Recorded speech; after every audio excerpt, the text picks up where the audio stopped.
ፕሬዝዳንት ዶናልድ ትራምፕ መላውን የምድር ሚዛን የሚያናውጥ የሚቃወሙትን ሁሉ አመድ የሚያደርግና የፈለኩትን አደርጋለሁ የሚል ፍጹም ጉልበተኛ ድርጊት ውስጥ ገብተዋል።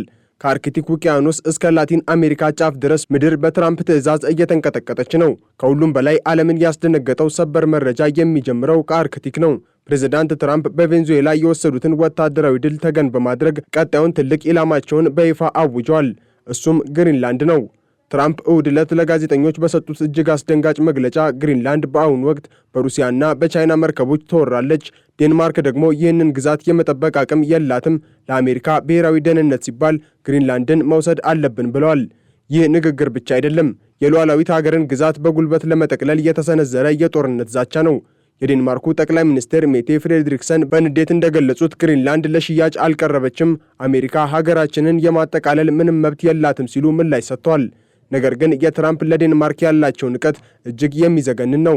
ዴንማርክ ለግሪንላንድ መከላከያ የጨመረችው አንድ የውሻ ስሌድ ብቻ ነው በማለት አላግጠውባቸዋል። ይባስ ብሎ ደግሞ የትራምፕ ታማኝ ባለስልጣን ኬቲ ሚለር ግሪንላንድን በአሜሪካ ሰንደቅ ዓላማ አልብሳ በቅርቡ በሚል ጽሑፍ በሶሻል ሚዲያ ማጋራቷ ዴንማርክንና መላውን አውሮፓ በድንጋጤ አናውዟቸዋል። አሜሪካ ከአጋሮቿ ጋር ሳይቀር ወይ ግዥኝ ወይም ልቀማሽ የሚል የጦር አውድማ ውስጥ ገብታለች። ይህ የግሪንላንድ ጉዳይ የአርክቲክን ሰላም አጥፍቶ ዓለምን ወደ ከፍተኛ ግጭት እየገፋት ነው። አሁን ወደ ደቡብ አሜሪካ ስንሄድ ደግሞ በአውሮፓውያኑ ጥር 3 ቀን 2026 ምሽት በታሪክ አይረሴ ሆኖ ያልፋል። የአሜሪካው ታዋቂው የልዩ ኃይል ዴልታ ፎርስ በቬንዙዌላ ቤተ መንግሥት ላይ ባደረገው መብረቃዊ ጥቃት ፕሬዝዳንት ኒኮላስ ማዱሮንና ባለቤታቸውን በቁጥጥር ስር አውሏል። ይህ ድርጊት ዘመናዊ ጠለፋ ነው። አንድን በስልጣን ላይ ያለ ፕሬዝዳንት ከቤቱ ጠልፎ ወስዶ በሌላ ሀገር ፍርድ ቤት ማቆም በዓለም አቀፍ ሕግ ስር ትልቅ ጥሰት ነው። አሜሪካ ግን የ15 ሚሊዮን ዶላር ጉርሻ ተቀምጦባቸዋል፣ እንዲሁም ናርኮ ቴሮሪስት ናቸው በማለት ድርጊቱን እያጸደቀች ነው። ሰኞ እኩለ ቀን ላይ በኢትዮጵያ አቆጣጠር ደግሞ ምሽት 2 ሰዓት ማዱሮ በኒውዮርክ ፌዴራል ፍርድ ቤት በዳኛ አልቪን ሄለርስታይን ፊት ይቆማሉ። ይህ ፍርድ ቤት ግን የሕግ መድረክ ብቻ አይደለም፣ የአሜሪካ ጉልበተኝነት የሚፈተሽበት የታሪክ አደባባይ ነው። የሕግ ባለሙያዎች እንደሚሉት የመሪዎች ያለመከሰስ መብት በትራምፕ እግር ስር ተረግጦ ወድቋል። ትራምፕ ቬንዙዌላን ለተወሰነ ጊዜ አሜሪካ እንደምትመራት መናገራቸው ደግሞ ይበልጥ አስፈሪው ነው። ቬንዙዌላን እናስተዳድራለን፣ ነዳጇንም እንቆጣጠራለን ማለታቸው አዲሱ የአሜሪካ ኢምፔሪያሊዝም በይፋ መጀመሩን ያበስራል። የአሜሪካ ድርጊት ቤጂንግንና ሞስኮን ክፉኛ አበሳጭቷል። ቻይና ማዱሮና ባለቤታቸው በአስቸኳይ እንዲፈቱ በቁጣ ጠይቃለች። የቻይናው የውጭ ጉዳይ ሚኒስቴር ይህንን ድርጊት ግልጽ የወጣ ጉልበተኝነት ሲል ጠርቶታል። ቤጂንግን ክፉኛ ያበሳጫት አንድ ትልቅ ምስጢር አለ። ማዱሮ የታፈኑት ከቻይና ከፍተኛ የልዑካን ቡድን ጋር ተገናኝተው በነበሩበት ሰዓት ነው። አሜሪካ በቻይና ዲፕሎማቶች ፊት ለፊት ምንም አታመጡም በሚል ንቀት ነው ማዱሮን የጠለፈችው። ቻይና ቬንዙዌላ ውስጥ በቢሊዮን የሚቆጠር ዶላር ብድር አላት፣ ከፍተኛ የነዳጅ ኢንቨስትመንትም አላት። ትራምፕ ግን ይህንን ሁሉ ገደል ሰደውታል።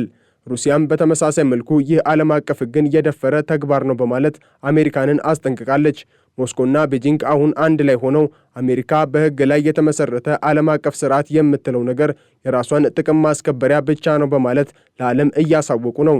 ይህ ሽኩቻ በቀጥታ ወደ ሶስተኛው የዓለም ጦርነት ሊያመራ የሚችል ከፍተኛ የዲፕሎማሲያዊ ፍንዳታ ነው። ተንታኞች ሌላ ትልቅ ስጋት እያነሱ ነው።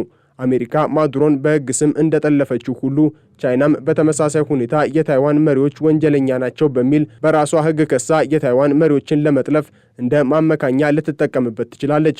ትራምፕ ግን ይህ ግድ የላቸውም። እርሳቸው አዲሱን ዶንሮ መርህ ይፋ አድርገዋል። ይህ መርህ መላው የምዕራቡ ንፍቀ ክበብ የአሜሪካ የግል ጓሮ ነው። ማንም የውጭ ኃይል ማለትም ቻይና፣ ሩሲያና ኢራን እዚህ አካባቢ ድርሽ እንዳይሉ የሚል ነው። ይህ መርህ በማዱሮ ብቻ አያበቃም። ትራምፕ ቀጥሎ የኮሎምቢያን ፕሬዝዳንት ጉስታቮ ፔትሮን ኮኬን አምራችና የታመመ ሰው በማለት ዘልፈዋቸዋል። ኮሎምቢያን ብትሆን ይህንን ተግባር ካላቆመች ዋጋ ትከፍላለች በሚል ወታደራዊ እርምጃ ሊወስዱ እንደሚችሉ ፍንጭ ሰጥተዋል።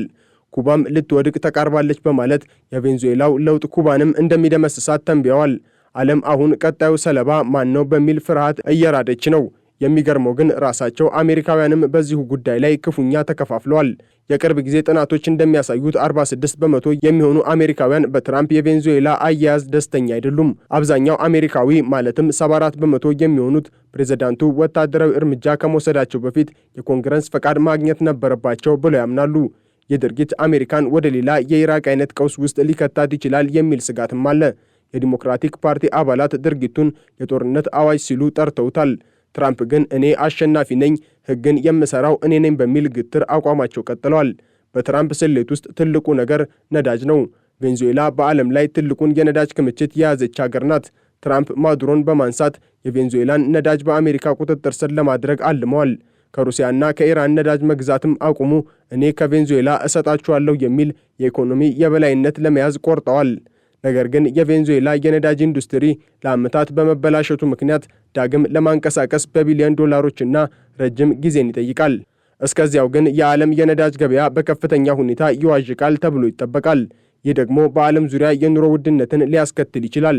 ትራምፕ ግን አሜሪካን ታላቅ የሚያደርገው በሌሎች ሀብት ነው የሚል ግልጽ መልእክት እያስተላለፉ ነው። በጣም የሚያሳዝነው የአሜሪካ የቆዩ አጋሮች ሳይቀሩ መገለላቸው ነው። ብሪታንያ ስለ ቬንዙዌላው ዘመቻ ምንም መረጃ እንዳልተሰጣት ገልጻለች። አሜሪካ ከኔቶ አጋሮቿ ጋር መመካከር አቁማለች። ይህ ደግሞ የአውሮፓ ሀገራት በአሜሪካ ላይ ያላቸውን እምነት እንዲያጡ አድርጓቸዋል።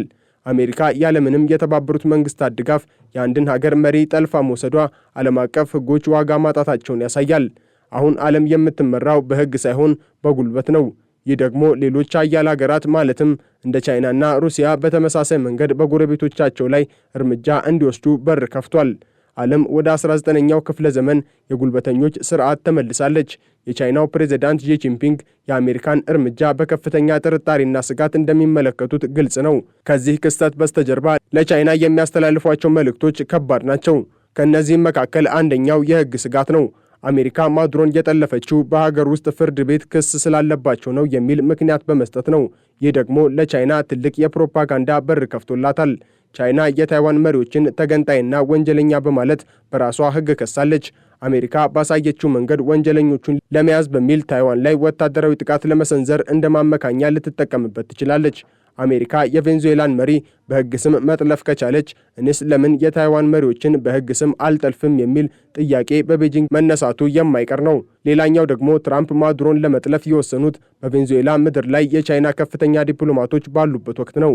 ይህ ደግሞ ቻይና በምትደግፋቸው ሀገራት ላይ እርምጃ ለመውሰድ አሜሪካ ምንም አታመነታም የሚል የድፍረት መልእክት ነው። ይህ ለቻይና ትልቅ የክብር ውድቀት ሲሆን ወደፊት በታይዋን ጉዳይ አሜሪካ የምትሰጠውን ዋስትና ይበልጥ አጠራጣሪና አደገኛ ያደርገዋል። ቻይና አሜሪካ በቬንዙዌላ በግሪንላንድና በኮሎምቢያ ጉዳይ ከተጠመደች ለታይዋን የምታደርገው ድጋፍ ይላላል የሚል ተስፋ ሊኖራት ይችላል። ነገር ግን ትራምፕ በሁሉም አቅጣጫ ጠበኛ ፖሊሲ መከተላቸው ቻይና በታይዋን ላይ የምታደርገውን ማንኛውንም እንቅስቃሴ አሜሪካ በከፍተኛ ኃይል ልትመክተው እንደምትችል ያሳያል። ይህንንም ተከትሎ ቻይና በቀጣይ በታይዋን ዙሪያ የምታደርገውን ወታደራዊ ልምምድ ልታጠናክር ትችላለች። በተለይም የታይዋን መሪዎችን በቁጥጥር ስር የማዋል መሰል ልምምዶችን በማካሄድ ለአሜሪካ የአጸፋ መልእክት ልትሰጥ ትችላለች ተብሎ ይጠበቃል።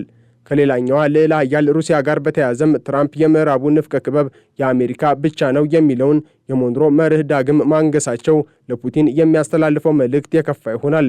ይህም አሜሪካ የራሷ ጓሮ በሆነችው ላቲን አሜሪካ የፈለገችውን እንድታደርግ ከፈቀድንላት ሩሲያም በጓሮዋ ማለትም በዩክሬን የምታደርገውን ድርጊት አምና ትቀበላለች ወይ የሚል ጥያቄ ማስነሳቱ አይቀርም። ፑቲን ከትራምፕ ጋር እኔ ቬንዙዌላን ልተውልህ፣ አንተ ደግሞ ዩክሬንን ተውልኝ የሚል የፖለቲካ ንግድ ለማድረግ ሊሞክሩም ይችላሉ። ሌላው ደግሞ የሩሲያ አጋር እንደሆኑ የሚነገርላቸው ኒኮላስ ማዱሮን አሜሪካ ከቤታቸው ጠልፋ ስትወስድ ሩሲያ ምንም ማድረግ አለመቻሏ ለሌሎች የሩሲያ አጋሮች ትልቅ ስጋት ነው። አሜሪካ በፈለገችው ሰዓት የትኛውንም መሪ ልትጠልፍ ትችላለች የሚለው ፍርሃት ሩሲያ በአጋሮቿ ዘንድ ያላትን አመኔታ ይሸረሽረዋል።